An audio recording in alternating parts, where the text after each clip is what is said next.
नमस्कार दोस्तों। Ocean network में आपका स्वागत है। मैं हूं ओमकार चौधरी।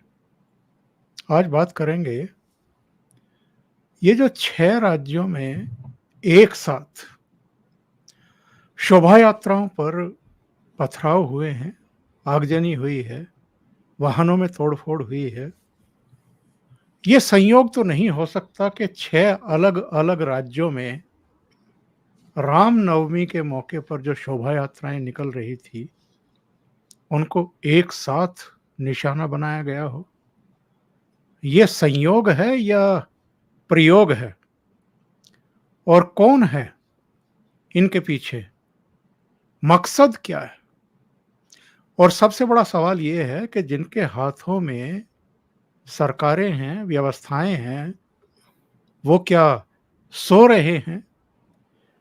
अगर उनको ये शंका आशंका नहीं रही कि किसी क्षेत्र में ऐसा हो सकता है, और अगर इस तरह की सूचनाएं थी, आशंकाएं थी, तो बंदोबस्त क्या किए?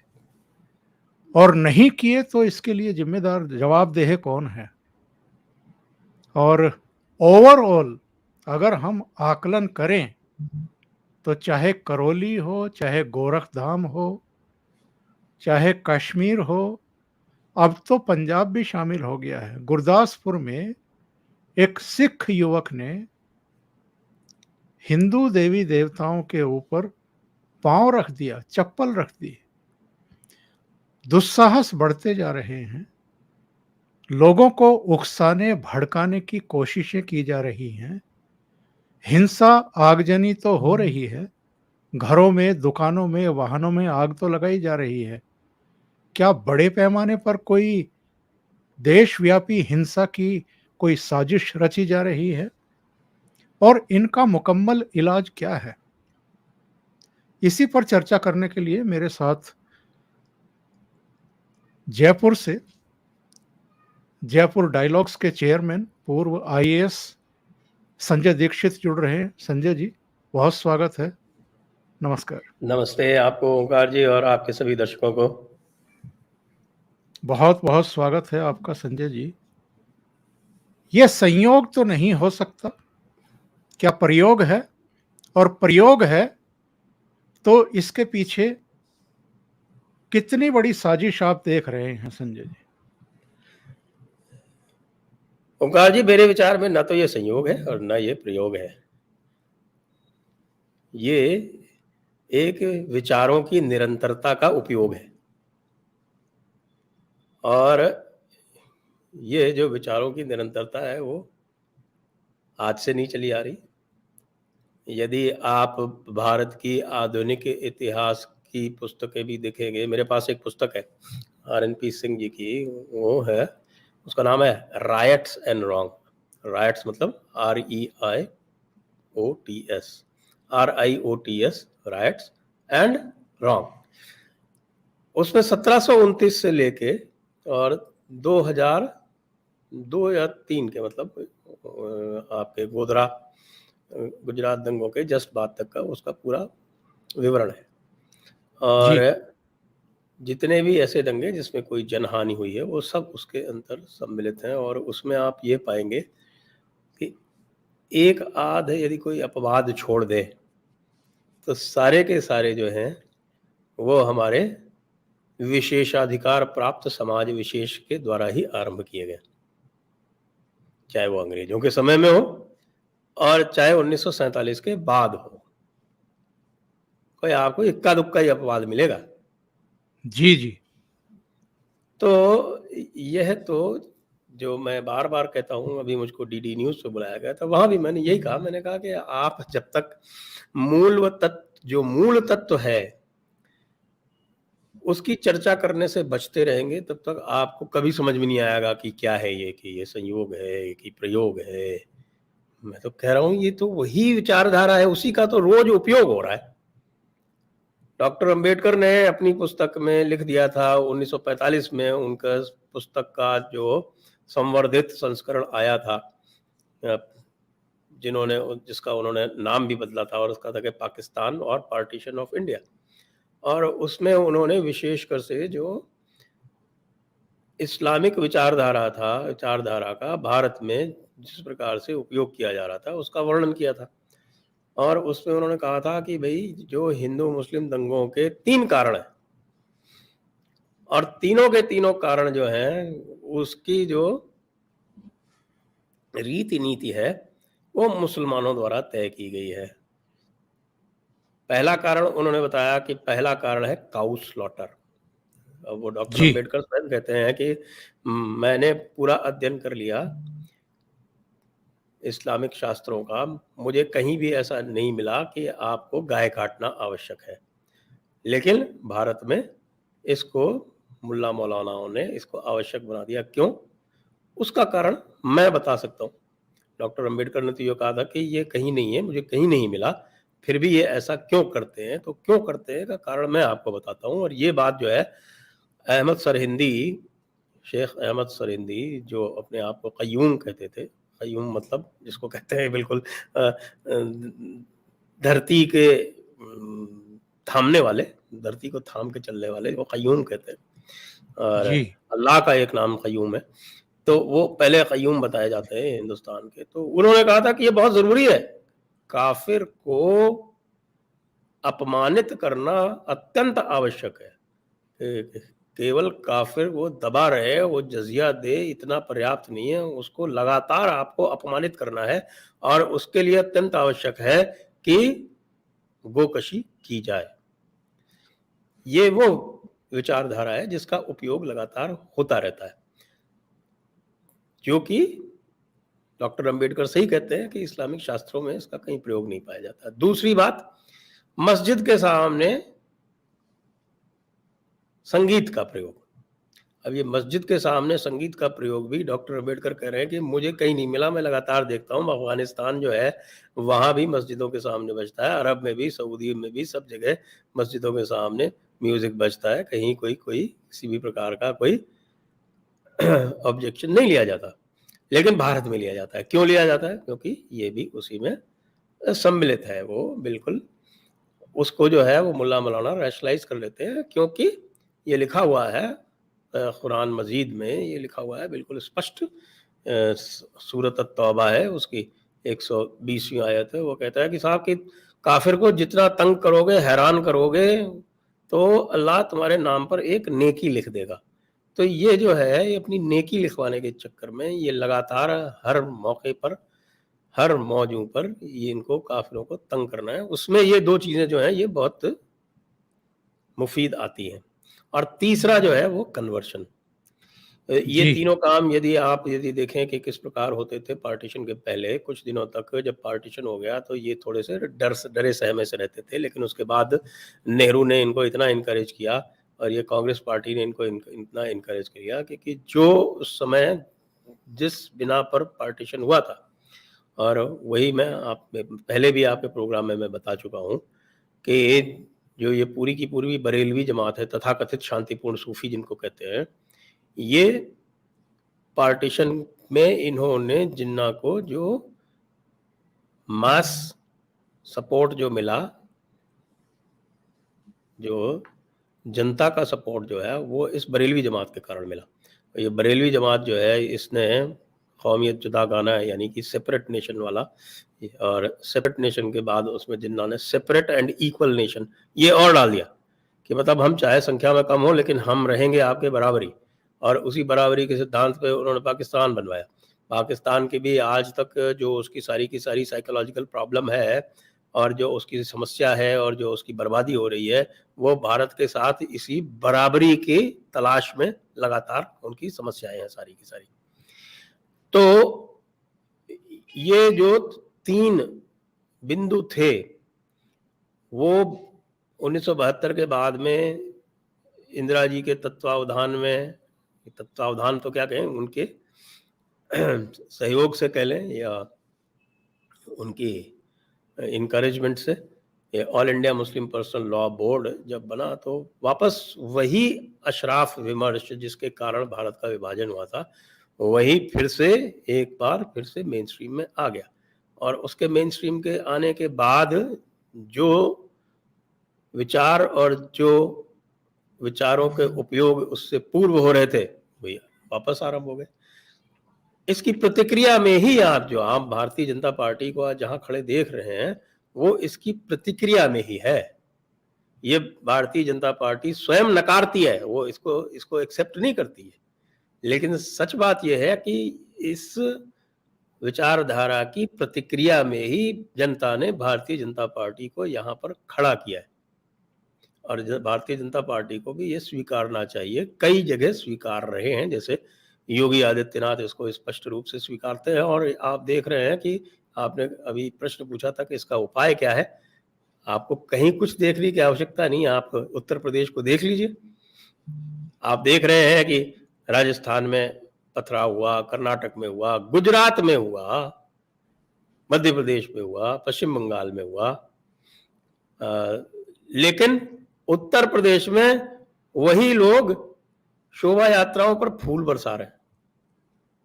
तो दूसरी जगह पर पत्थर बरसा रहे हैं, वहां फूल क्यों बरसा रहे हैं? इसका मतलब यह है कि ये पूरी की पूरी जो उपयोग है इसका काट एक ही है और वो जो काट है वही पुराना सोंटा है और उस सोंटे से ही आप इसको नियंत्रण में ला सकते हैं। उसके अतिरिक्त आप सोचेंगे कि साहब कि फिर से भाईचारा कर लो या कुछ कर लो, वो कभी कुछ नहीं होगा। आपने सारे भाईचारे के एक्सपेरिमेंट कर लिए, उसमें हमेशा आप ही लॉस में रहेंगे। क्यों? क्योंकि विचारधारा वो है। विचारधारा कहती है कि मूर्ति पूजक अपवित्र हैं। मैं नहीं कह रहा, तो कुरान कह रही है 22.30 आप देख लीजिए, कहती है मूर्तियां अपवित्र हैं। 9.28 मूर्ति पूजक अपवित्र हैं। तो मूर्ति पूजक अपवित्र है, उनको अपनी मस्जिदों के पास मत आने दो। उसमें तो खैर मस्जिद अल हराम या उनकी जो पवित्र मस्जिद यानी मक्का वाली है उसका है जिक्र, लेकिन उसका फिर मुल्ला इंटरप्रिटेशन करते हैं कि मस्जिद के पास काफिर नहीं आना चाहिए और फिर काफिर जो है वो प्रोसेशन में आए और वो अपनी म्यूजिक बजाए, ये तो फिर बिल्कुल पूरी तरह से एक तरह से चुनौती है। तो उस चुनौती को हमें मीट आउट करना है। जिहाद तो खैर लगातार करना ही करना है। हमारे आसपास यदि काफिर हो तो उससे हमें सख्ती बरतनी। फिर ये मैं कुछ नहीं कह रहा हूँ, ये कुरान कह रही है 9.123 सूरत अत-तौबा। इस तरह की ये पूरे के पूरा आपका जो विमर्श है वो पूरा लिखा हुआ है। हमको आपको लगता है कि नहीं नहीं ये कोई अतिशयोक्ति है, लेकिन वहाँ मंदिरों के मस्जिदों और मदरसों में आपके जो जुम्मे के खुतबे होते हैं, मदरसों में जो पढ़ाई होती है, मदरसों में क्या पढ़ाया जाता है, मदरसों में हिदाया पढ़ाई जाती है, मदरसों में फतावा आलमगीरी पढ़ाई जाती है। दोनों में लिखा हुआ है साफ साफ कि जिहाद दीन हक की ओर बुलाने और उससे इनकार करने वाले से जंग करने को कहते हैं। तो ये जो भ्रम चलाया जाता है कि नहीं साहब कि वो जिहाद तो जो है वो पीसफुल स्ट्रगल है, ऐसा सिर्फ हमको और आपको बेवकूफ बनाने के लिए कहा जाता है। बाकी उनके यहाँ जो पढ़ाया जाता है वो तो हिदाया में लिखा हुआ है ना। अब बदकिस्मती से हमारे जैसे कुछ लोग हैं जो उसको उर्दू में भी पढ़ लेते हैं कि क्या लिखा हुआ है, तो हम उसको पढ़ के बता देते हैं कि भाई तुम्हारे हिदाया में तो ये लिखा हुआ है, तुम्हारे फतावा आलमगीरी में तो ये लिखा हुआ है। फतावा आलमगीरी का तो मैंने ट्रांसलेशन ही करा दिया, अब सबके लिए जी, जी। देवनागरी में उपलब्ध है, कोई भी जाके वहाँ पर पढ़ सकते हैं। उनकी किताबुल जिहाद है जो, उस किताबुल जिहाद में या किताबुल सैर जिसको बोलते हैं फारसी में, उसमें क्या लिखा हुआ है पढ़ ले जाके, वेबसाइट पे जयपुर डायलॉग्स की उपलब्ध है। तो ये सारा का सारा मामला जो है एक जिसको कहते हैं एक विशैली मानसिकता का है और उस विशैली मानसिकता को आपको समझना पड़ेगा और ये भी समझना पड़ेगा कि ये ना प्रयोग है ना संयोग है, ये उसी विचारधारा का, विशैली विचारधारा का, विशैली मानसिकता का सम्यक और समुचित उपयोग है। जब सरकार का या समाज का भय रहता है तो चुप रहते हैं। जब लगता है कि हिंदू समाज जो है वो इस समय गाफिल है या सोया हुआ सा है, या जहाँ पर सरकारें जो है वो उनके या तो माफिक हैं या उदासीन हैं या समझती नहीं है, तो वहां पर उपयोग कर लेते हैं उसका। ये बिल्कुल स्पष्ट है, इसमें कहीं कोई जरा सी भी मुझे ऊक चूक नहीं दिखती और ये मैं लगातार कहता आ रहा हूँ, बहुत से लोग समझ भी रहे। अब आप देखिए असम में नहीं हो रहे दंगे, वहां तो 35% जनसंख्या है, वहां तो रोज जी, हो जी। रहे हैं। लेकिन वहाँ पे शोभा यात्रा जो है निकल रही है, जम के निकल रही है, जो मुस्लिम बाहुल्य क्षेत्र हैं, जो ज़िले हैं, वहाँ भी निकल रही हैं। वहाँ मंदिरों के 5 किलोमीटर के आस-पास जो है वो बीफ बैन हो गया है। कुछ नहीं कर पा रहे हैं। बीफ उत्तर प्रदेश में भी बैन है, असम में भी बैन हो गया है। आपने देखा कुछ होते हुए?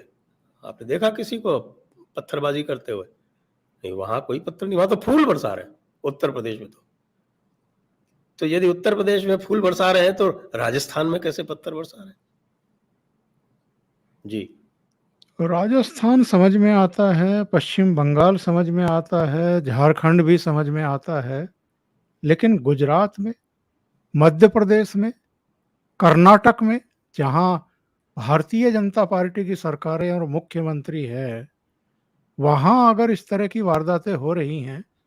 अभी मैं एक कमेंट भी पढ़ रहा था एक दर्शक का, उन्होंने लिखा कि केंद्रीय गृह मंत्री की नींद कब खुलेगी? हम हिंदू हमारे त्योहार भी नहीं मना सकते भारत देश में, हनुमान चालीसा भी नहीं बजा सकते, एफआईआर हो जाती है। ये जो लोगों की हताशा है, निराशा है, भाई अगर ठीक है, वामपंथियों की सरकार है, गैर भाजपा दलों की सरकार है, समझ में आता है, लेकिन अपनी सरकारें हैं। गुजरात में देखिए 2-3 जगह हुआ है, कर्नाटक में देख लीजिए, लगातार घटनाएं हो रही हैं, वहाँ क्यों नहीं रुक पा रही हैं? क्या वहाँ योगी आदित्यनाथ वाला मॉडल या हिमंता बिस्वा शर्मा वाला मॉडल लागू नहीं किया जा सकता? देखिए, वही बात जो मैं आपको कह रहा था कि समझ बहुत आवश्यक है।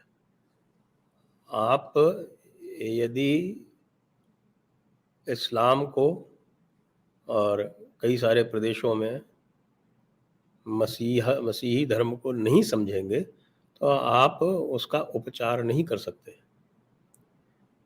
तो मुझे लगता है कि जहाँ तक हिमंत बिस्व शर्मा का प्रश्न है या योगी आदित्यनाथ का प्रश्न है, वो इनकी गहराई को अच्छी तरह से समझते हैं।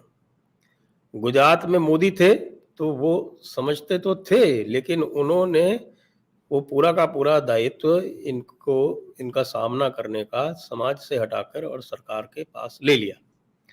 और आप देखेंगे कि गुजरात में विश्व हिंदू परिषद और बजरंग दल को लगभग निष्क्रिय कर दिया गया मोदी जी के कार्यकाल में ही। लेकिन चूँकि मोदी जी स्वयं मुख्यमंत्री थे, सरकार पे और प्रशासन पर, पुलिस पर उनका उनका अच्छा नियंत्रण था, अच्छी पकड़ थी, तो इस तरह की घटनाएँ नहीं होती थी। अब जो भी मुख्यमंत्री आ रहे हैं, वे ग्रास रूट से निकल तो आ नहीं रहे हैं, वो ऊपर से थोपे जा रहे हैं। वो मोदी जी की चॉइस है निश्चित रूप से, मोदी और अमित शाह की। तो वो छोटा-छोटा काम करने में भी पहले केंद्र की ओर देखते हैं और ऐसा करने में जो उनकी निर्णय शक्ति है, जो निर्णय क्षमता है, वो निश्चित रूप से प्रभावित होती है। इसी कारण आप देख रहे हैं कि गुजरात में चूँकि समाज से वो दायित्व ले लिया गया और सरकार जिसके पास जो अच्छी तरह से अपना दायित्व 2014 तक निभा रही थी, वो जो है वो उसकी क्षमता कम हो गई। तो फिर से उपयोग का एक अवसर इस्लामियों को दिखाई पड़ने लगा। उसका वो लाभ उठा रहे हैं। संजय जी, ये अफ़गानिस्तान में, बांग्लादेश में, पाकिस्तान में लगातार गैर मुस्लिम जो समुदाय हैं, उनके धर्म स्थलों पर, पूजा स्थलों पर, पंडालों पर अटैक, उनको ध्वस्त करना, उनके बच्चों के साथ, बहू-बेटियों के साथ, बहनों के साथ ज़बरदस्ती करना, धर्मांतरण करना, ये सब चीज़ें हम देखते सुनते हुए आ रहे हैं। उन पर हमारे यहाँ जो कुछ खास पॉलिटिकल पार्टियां हैं और नेता हैं, उनकी तरफ से कोई किसी तरह की प्रतिक्रिया कम से कम मैंने तो नहीं सुनी, ना पढ़ी कि उन्होंने निंदा की हो, भर्त्सना की हो या वहाँ की सरकारों से कहा हो कि ये सब बंद होना चाहिए। और यही चीजें अब यहाँ तेज गति से होती हुई दिखाई दे रही है। शोभा यात्रा है तो बहाना बना दीजिए, तेज आवाज में डीजे बज रहा था। कुछ वीडियो मैंने देखे बीच में कि कोई एक बच्चा है किसी मस्जिद के दरवाजे पर चढ़ कर के नृत्य कर रहा है डीजे के संगीत पर, उसको बहाना बना लीजिए। दुकानें जला देते हैं, घर जला देते हैं। पथराव करौली में किस तरह का हुआ, छतों पर किस तरीके से वो सब पत्थर इकट्ठा किए गए, टनों की संख्या में किए गए, लेकिन लोकल शासन प्रशासन को, पुलिस को वो आते हुए दिखाई नहीं दिए। ये जो चीजें हैं अब भारत में भी तेजी से बढ़ रही हैं, पहले भी होती थी, अब तेजी से बढ़ रही हैं। ये पॉलिटिकल पार्टियां और इनके नेता क्या वोट के लिए फिर वैसे ही हालात पैदा नहीं कर रहे हैं जैसे 47 से पहले हो गए थे? निश्चित रूप से कर रहे हैं, और मैं इसके लिए सभी को आरोपित करता हूँ। ये इसके लिए केवल जो कर रहे हैं वे ही उत्तरदायी नहीं है। इसके लिए केंद्र सरकार भी उत्तरदायी है, क्योंकि केंद्र सरकार ने जिस प्रकार से सीएए के दौरान जो शिथिलता दिखाई, जिस प्रकार से सीएए का उन्होंने क्रियान्वयन रोक रखा है, उससे इनको यह स्पष्ट संदेश गया है कि केंद्र सरकार जो है इनसे डरी हुई है। फिर दूसरी बात, आपने अफगानिस्तान, पाकिस्तान इत्यादि की बात की, आपने ये देखा, अब आप ये, मैं आपको फिर ले जाता हूँ इतिहास में, और ये मैंने अपनी पुस्तक में बिल्कुल स्पष्ट रूप से लिखा है कि सीएए का कारण ही यही था, क्योंकि जो एक एग्रीमेंट था, जो आज भी बाइंडिंग एग्रीमेंट है, जिसको लियाकत नेहरू पैक्ट बोलते हैं, उस लियाकत नेहरू पैक्ट का आधार ही यही था कि दोनों देशों ने एक दूसरे से यह कमिटमेंट किया था कि जो उनकी माइनॉरिटीज हैं उनको वह प्रोटेक्शन देंगे। क्यों किया था? इसीलिए किया था क्योंकि भारत जो था वो एक हिंदू मेजॉरिटी देश था, उसको हिंदू माइनॉरिटीज की फिक्र थी, इसलिए उसने उनके साथ ये किया था। श्यामा प्रसाद मुखर्जी तो इस पे भी राजी नहीं थे, वो तो कह रहे थे कि आप एक अलग से एन्क्लेव बनाइए बांग्लादेश के हिंदुओं को, क्योंकि वहीं पे इस समय 1948-49 में आरंभ हुआ था, तो वहां पे आप अलग से एन्क्लेव बनाइए। नेहरू जो थे वो मूर्ख थे एक नंबर के, तो वो चले गए और उनके साथ में एक पैक्ट कर दिया। आप क्या आज उस पैक्ट के आधार पर स्टेटमेंट भी जारी नहीं कर सकते? क्यों नहीं करते हैं आप? वो पैक्ट बांग्लादेश पर और पाकिस्तान पर समान रूप से लागू है। आपके पास इतना बड़ा हथियार है, आपके पास आपके जो सिंधु जल संधि है, इंडस वाटर ट्रीटी है, इतना बड़ा हथियार है, उसको तो आप बिल्कुल कभी कुछ जरा सा भी इधर उधर नहीं होते, बिल्कुल निष्ठापूर्वक उसे आप क्रियान्वित करते रहते हैं। उनकी तरफ से कोई क्रियान्वयन नहीं होता, आपकी तरफ से एक शब्द नहीं जाता। क्यों नहीं जाता? तो भारतीय मुसलमान नाराज हो जाएंगे, या भारतीय मुसलमान आपको वोट दे देंगे? कितने वोट मिले उत्तर प्रदेश में?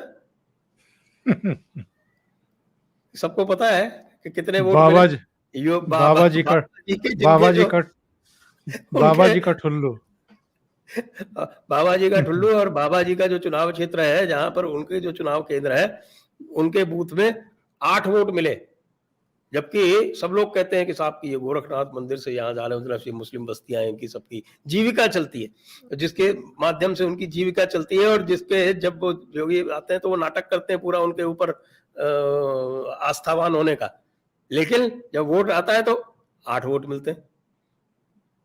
वो जो सबसे बड़ा माइनॉरिटीज का आपका हितैषी घूम रहा है, वो सैयद, सबसे बड़ा अशराफ, क्या नाम है उसका, मुख्तार अब्बास नकवी, शिया है वो, उसके बूथ में, जिस बूथ में उसने वोट डाले, 2 वोट मिले बीजेपी को। तो अब हम क्या माने, मुख्तार अब्बास ने भी डाला कि नहीं डाला? अगर मान लें कि मुख्तार अब्बास ने डाला, उनकी बीवी ने डाला, बीवी तो हिंदू है, तो एक अकेला मुस्लिम वोट मिला वहां पे। तो जो व्यक्ति एक वोट अपने अलावा नहीं दिलवा सकता किसी दूसरे का, वो जो है वो दुनिया भर में माइनॉरिटीज का अपीसमेंट करते घूम रहा है। संदेश बिल्कुल इन लोगों को मिल जाता है कि साहब कि ये तो कमजोर है, और ये उसी तरह के बेवकूफ़ हैं जिस तरह की कांग्रेस थी। जैसे हमने कांग्रेस को नचाया वैसे हम इनको नचा लेंगे। ज़फ़र सरेश वाला जैसे जो है वो आके बड़े-बड़ी बोल बोलते हैं। अब आप उस देखो, आप वो ज़फ़रुल इस्लाम है, ज़फ़र इस्लाम जो है वो वहीदुद्दीन खां का बेटा, वो कैसी-कैसी बातें करता है। वहीदुद्दीन खां को उठा के इन्होंने पद्म भूषण दे दिया, पद्म विभूषण दे दिया। पहले पद्म भूषण दिया, फिर पद्म विभूषण दे दिया, और वो जो है वो आरएसएस का मेंटर था और तबलीगी जमात का सबसे बड़ा हिमायती। और ये सेम डीएनए की बात करते हैं। उन सेम डीएनए वालों को अरबी बनाने में सबसे बड़ा हाथ इस पूरे भारतवर्ष में तबलीगी जमात का है, और उसी तबलीगी जमात के सबसे बड़े हिमायती, सबसे बड़े पैरोकार और एक तरह से उनके मार्गदर्शक, उनको आप पद्म भूषण देते हैं, पद्म विभूषण देते हैं। और उनका बेटा जो है वो दिल्ली माइनॉरिटीज कमीशन का जब चेयरमैन था, तब वो कहता है कि साहब के आप हमें तंग करेंगे तो हम अरब देशों को बुला लेंगे। तो सर मेरा ये कहना है कि इक्का दुक्का छोड़ दीजिए, तो यहाँ पूरे कुएं में भांग है। देखिए, सबको उम्मीदें संजय जी इन्हीं से थी कि ये अगर सत्ता में होंगे तो हमारी जान माल सुरक्षित रहेगी। जो हुड़दंगी हैं, जो दंगाई हैं, जिनकी फितरत यही है, उनकी पहचान भी हो गई है, शिनाख्त भी हो गई है, पता भी है ये हैं। ऐसी कौन सी मजबूरी है कि सख्ती नहीं हो रही है, ये चीजें रुक नहीं रही हैं, समग्रता में नहीं रुक रही हैं, पॉकेट्स में रुक जाएंगी। उत्तर प्रदेश में रुक गई, असम में रुक गई। समग्रता में क्यों नहीं रोक पा रही है सरकार? सख्ती क्यों नहीं कर पा रही है? क्या अंतरराष्ट्रीय स्तर पर छवि का कुछ ज्यादा ही ख्याल है या कुछ और मजबूरियां हैं? मुझे तो ये छवि वाली प्रॉब्लम लगती है। लेकिन अब तो बल्कि मैंने तो बहुत इसका स्वागत किया था। मैंने कहा कि अगर अमेरिका 2-4 सैंक्शन वैंक्शन लगा दे तो सदैव के लिए जो झंझट है वो मिट जाए, नोबेल प्राइज का इत्यादि का। तो हो सकता है कुछ ठीक ठाक हो जाए।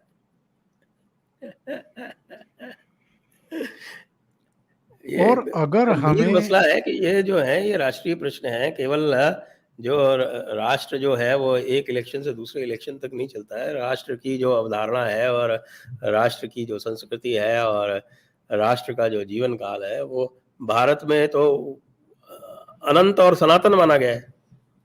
तो यदि उसकी सनातनता आपको बरकरार रखनी है, निरंतर रखनी है, तो उसके लिए आपको दीर्घकालीन नीतियों पर विचार करना पड़ेगा। और वो दीर्घकालीन नीतियाँ आप तभी बना पाएँगे जब आप इतिहास में जाकर इतिहास से सीखेंगे। इतिहास से सीखने का मुझे कोई प्रयास दिखता नहीं है। बल्कि लगातार मुझे ये दिख रहा है कि जो स्ट्रक्चर्स इस इस्लामिक कट्टरता को और प्रश्रय देते हैं, उसको और सुदृढ़ करते हैं, उनके बचाव की नीति दिखती है। आप देख रहे हैं कि किस प्रकार से अलीगढ़ मुस्लिम विश्वविद्यालय के विरुद्ध जो पिटीशन सर्वोच्च न्यायालय में पड़ी हुई है, उसका रिप्लाई नहीं फाइल कर रही। किस तरह से जो स्ट्रक्चर्स बनाए थे कांग्रेस पार्टी ने, सच्चर कमीशन, आपके commission for minority education institution, जिसने कि पार्लियामेंट के एक्ट को ओवरराइड करके और जामिया मिलिया इस्लामिया को माइनॉरिटी इंस्टीट्यूशन डिक्लेयर कर दिया। आप सोच सकते हैं कहीं किसी देश में ऐसा हो सकता है? कांग्रेस ने तो उसको मान लिया। 2013 की बात है, 2014 में सरकार आ गई, 2022 हो गई, आज तक उसको रिवर्स नहीं किया। न केवल रिवर्स नहीं किया बल्कि उसके विरुद्ध जो पिटिशंस पड़ी हुई हैं उनका जवाब भी नहीं देते और जाके उसको आगे डेट पे डेट बढ़वाते जाते हैं। तो इसको क्या कहेंगे? तो एक तरह से जिम्मी चरित्र जैसा दिखने लगा है। मतलब आप ये देखिए, पश्चिम बंगाल में इतना सारा नरसंहार हुआ, इतने सारे भारतीय जनता पार्टी के कार्यकर्ताओं, वोटरों की जान गई, तो प्रधानमंत्री, गृह मंत्री का एक स्टेटमेंट नहीं आया। जैसे ही एक मुसलमान मारा जाता है तुरंत स्टेटमेंट आ जाता है। लोग अब इन चीज़ों को भांप लेते हैं, जांच लेते हैं। सोशल मीडिया का युग है, न केवल भांप और जांच लेते हैं, तुरंत उस पर प्रतिवाद, परिवाद, संवाद भी कर लेते हैं। जानकारी मिल रही है कि मध्य प्रदेश के गृह मंत्री नरोत्तम मिश्रा ने ये कहा है कि जिन जिन घरों से पत्थर आए हैं उन घरों को पत्थरों में तब्दील किया जाएगा ये है तो बहुत और अच्छा है। 50 ऐसे मकानों को चिन्हित करके बुलडोजर भेज दिए गए हैं। मोहन टाकीज इलाके में 5 बुलडोजर पहुंच गए हैं। 84 लोग गिरफ्तार किए गए हैं। क्या सही दिशा में बढ़ रही है मामा जी की ये बिल्कुल सरकार? सही दिशा है। जब तक कि आप इनको एक, जिसको कहते हैं कि एक ऐसी सजा का भय नहीं दिखाएंगे, तब तक ये इसी तरह से लगातार हरकतें करते रहेंगे और यही पर्याप्त नहीं है। मैं ये कह रहा हूँ कि इसको समझें, ये कहाँ से आता है। ये जो मुल्ले मौलवी हैं जो खुतबे देते हैं, इनके ऊपर हाथ डालिए। खाली पत्थर फेंकने वाला जो है, उसके घर गिरा देना पर्याप्त नहीं है। जिस मुल्ले मौलवी ने खुतबा देके उसको उत्तेजित किया, जिसने उसको बात को आगे बढ़ाया, उनको उन तक जाइए, उनको पकड़िए और इनके जो टॉप मोस्ट लोग हैं उनको पकड़िए। जैसे आप देखिए कि सारा कन्वर्शन रैकेट उत्तर प्रदेश में समाप्त हो गया जिस दिन योगी जी ने कलीमुद्दीन सिद्दीकी पर हाथ डाल दिया और जी, जी। कलीमुद्दीन सिद्दीकी को गिरफ्तार करके और उसका पूरा जो आगा पीछा था वो सब निकाल लिया।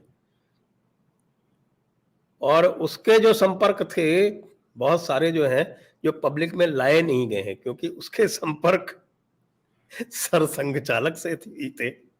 सबको पता है कि उन्होंने अपने भाई को भेजा था उसको पुणे इनवाइट करने के लिए, वो पुणे गया भी था। और उसके संपर्क जो हैं, ये सरेश वाला टाइप के लोगों के माध्यम से आपके बड़े-बड़े मंत्रियों तक और सभी तक थे, वो सबसे उसका संपर्क था और उसकी आड़ में उसका कारोबार मज़े से चल रहा था। और उसके ऊपर जब हाथ डाला तो उसके दूसरे भी परिणाम हुए। उसके दूसरे भी परिणाम हुए कि जो लोग बैठे हुए भाजपा के ही बड़े लोग जो थे, वो योगी जी को हिलाने की कोशिश करते थे, करने का प्रयास कर रहे थे, वो स्वयं हिल गए। क्योंकि उनके भी लिंक जो थे वो कहीं न कहीं तार जुड़े हुए थे कलीमुद्दीन सिद्दीकी से। तो ये कलीमुद्दीन सिद्दीकी जैसे जो ये बड़े-बड़े मगरमच्छ हैं, इनको पकड़ना पड़ेगा। आपको वहीदुद्दीन अहमद के बेटे को पकड़ना पड़ेगा। और आपको ये जो लगातार ये जो फैलाते रहते हैं भ्रम और तमाशेबाजी करते रहते हैं, उनको आपको पकड़ना पड़ेगा। ये ऊपर-ऊपर तो कहते रहते हैं, अरे इस्लाम शांति का मज़हब है, इस्लाम शांति का मज़हब है, इस्लाम शांति का मज़हब है। और बाद में जो अपनी बातें बताते रहते हैं। भई आप क्यों नहीं, जिसकी बात करते हैं ना कि साहब कि अगर एक का आदमी, अकेला आदमी जो है वो खड़ा होके कहे कि साहब फलां का मर्डर कर दिया जाए, तो उसको आप तुरंत पकड़ लेंगे। लेकिन अगर कोई पूरा का पूरा मज़हब कहे कि साहब काफिर का मर्डर कर देना चाहिए, तो वो आर्टिकल 25 में प्रोटेक्ट हो जाता है। इन बातों पर खुली चर्चा की आवश्यकता है।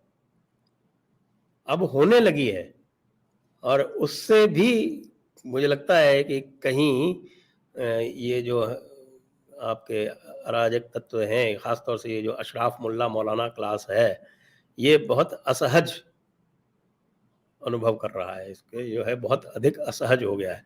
उस असहजता में भी ये गलतियां करता जा रहा है। और ये जेएनयू नामक बीमारी का क्या इलाज है संजय जी? वही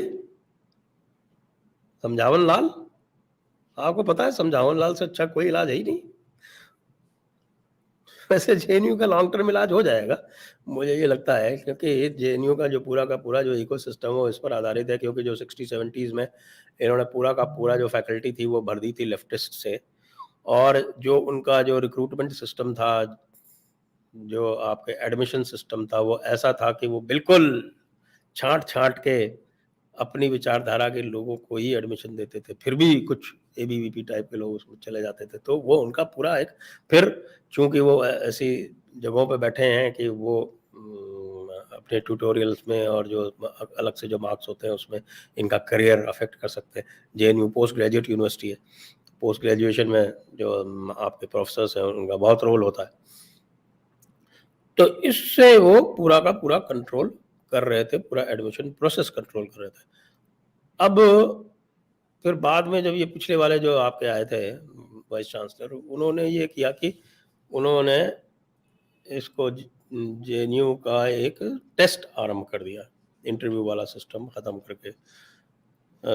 वो उस टेस्ट में भी वो अपेक्षित नहीं हो पाया, क्योंकि टेस्ट के जो पेपर्स थे वो जेएनयू वाले ही सेट कर रहे थे, जांच भी वही रहे थे। तो वहां पे भी वो पूरा फिल्टर कर लेते थे कि हमारी विचारधारा का ही आदमी आना चाहिए जेएनयू में। अब क्या है कि अब CUET आरंभ हो गया, यानी central universities entrance test, undergraduate का अलग और पोस्ट ग्रेजुएट का अलग। तो जेएनयू ने CUET PG ऑप्ट कर लिया। जेएनयू ने कहा जितनी भी सेंट्रल यूनिवर्सिटी हैं सब इसमें आ गई। AMU जो थी वो हिला हवाला कर रही थी, उसको भी आना पड़ गया।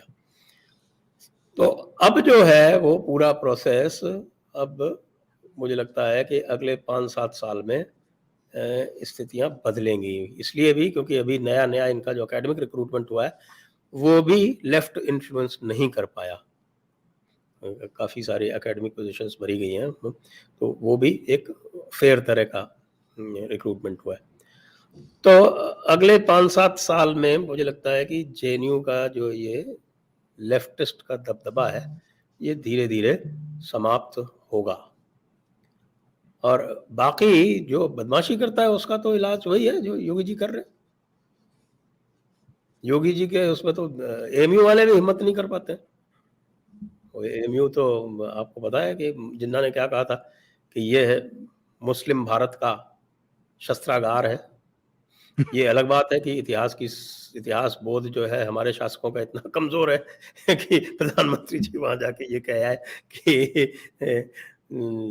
एएमयू जो है वो भारतीय स्वतंत्रता आंदोलन का केंद्र रहा है, एपिसेंटर। तो अब क्या कहें, वो ख्वाजा ले गया था वही जिसकी किताब जो है वो सरसंघ चालक ने जिसका उद्घाटन लॉन्च किया था, ख्वाजा इफ्तिखार, वही ले गया था। अब देखिए इस तरह के लोग जो हैं कहाँ तक घुसे हुए हैं। बहुत बहुत शुक्रिया संजय जी जुड़ने के लिए और महत्वपूर्ण विषय पर तबादला ख्याल करने के लिए। Thank you so much. नमस्कार।